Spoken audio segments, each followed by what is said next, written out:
Welcome back to my YouTube channel by Shekho. আগের একটা long video দিয়েছিলাম কিছু সামান্য অ্যানালিসিসে ভুলের কারণে আজকে এই শর্টস ভিডিওটা দিচ্ছি, যেখানে আমরা জেনে নেব most expected cut off for NEET 2024 in West Bengal state council.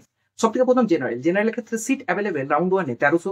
State র্যাঙ্কের কাট অফ যাবে প্রায় 1900 কাছাকাছি। অল ইন্ডিয়া র্যাঙ্ক সেটা দাঁড়াচ্ছে 39,700 থেকে 40,000 মধ্যে। মার্কস দাঁড়াবে 634 থেকে 635। ইডব্লিউসি ক্ষেত্রে অ্যাভেলেবেল সিট হলো প্রায় 300 কাছাকাছি, সেটা স্টেট র্যাঙ্কে কাট অফ দাঁড়াবে 4700। অল ইন্ডিয়া র্যাঙ্কে সেটা যাবে প্রায় 1,00,000-এর কাছাকাছি, 1,00,000 প্লাস বা মাইনাস, সেটা মার্কস দাঁড়াবে 581 থেকে 582। ওবিসি এর ক্ষেত্রে সিট অ্যাভেলেবেল হচ্ছে প্রায় 300-এর কাছাকাছি, সেটা স্টেট র্যাঙ্কিং এ কাট অফ যাবে 2050 থেকে 2100-এর মাঝখানে, যেটা অল ইন্ডিয়া র্যাঙ্ক দাঁড়াবে 42,000 থেকে 43,000, যেটা মার্কস হবে 632।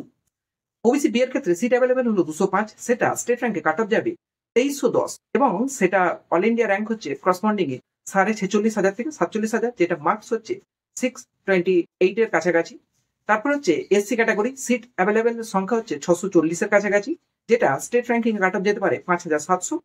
অল ইন্ডিয়া র্যাঙ্কিং হচ্ছে প্রায় 1.5 লাখের কাছাকাছি, এবং মার্কস করসপন্ডিং হচ্ছে 540। তারপর হচ্ছে এসটি ক্যাটাগরি, সিট অ্যাভেলেবেল হচ্ছে 172, সেক্ষেত্রে স্টেট কাট অফ যেতে পারে 8,050, এবং অল ইন্ডিয়া র্যাঙ্ক যেতে পারে 6,20,000, যেটা মার্কস দাঁড়াবে প্রায় 300-এর কাছাকাছি, 300-এর কাছাকাছি। এটা একটা ছোট্ট ভিডিও যার মাধ্যমে আমি তোমাদেরকে এক্সপেক্টেড কাট অফ গুলো সব বলে দিলাম। ভিডিও ভালো দেখে থাকলে শেয়ার করো, সাবস্ক্রাইব করতে ভুলবে না। Thank you all.